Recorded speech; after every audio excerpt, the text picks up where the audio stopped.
wasn't just comic book movies in Hall H, ladies and gentlemen. Quentin Tarantino came and they did themselves a panel for Hateful Eight. Now, from what I understand, they did show a trailer, but it was just basically kind of a little bit of an extended version of the one that we already had.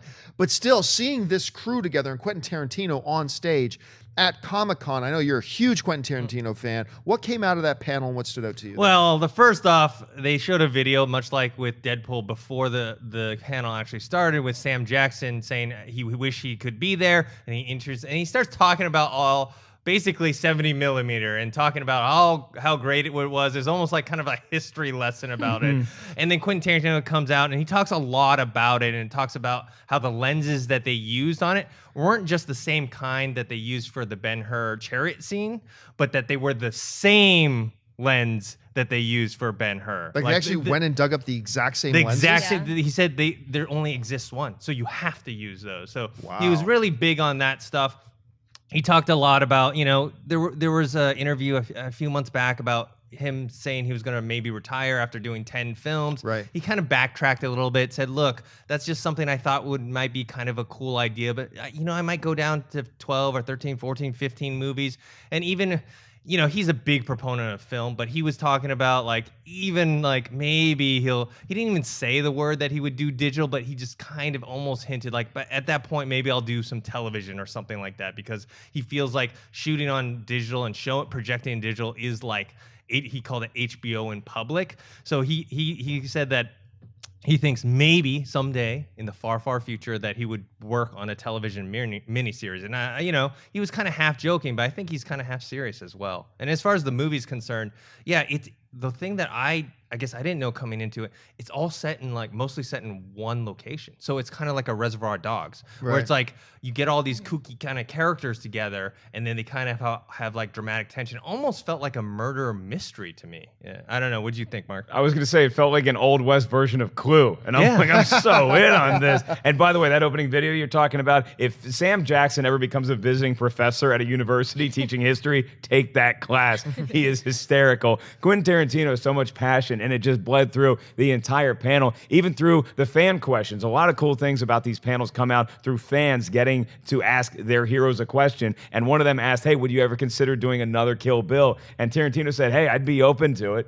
So that was an interesting tidbit. And he also gave us something right at the end, after they showed the footage. He said that doing the score for the Hateful Eight is the legendary Western composer Ennio Morricone. There you go, Morricone, yeah, who did the Good, the Bad, and the Ugly, and that, the Ecstasy of Gold is one of his many famous scores. So that's going to be an awesome thing. And then when you actually see the trailer, all of these huge sweeping shots using those Panavision lenses that are so famous, and then you get to meet each one of the Hateful Eight. And most of them were on stage too. Watching Kurt Russell and what a ball that guy was having, sitting next to Quarantino.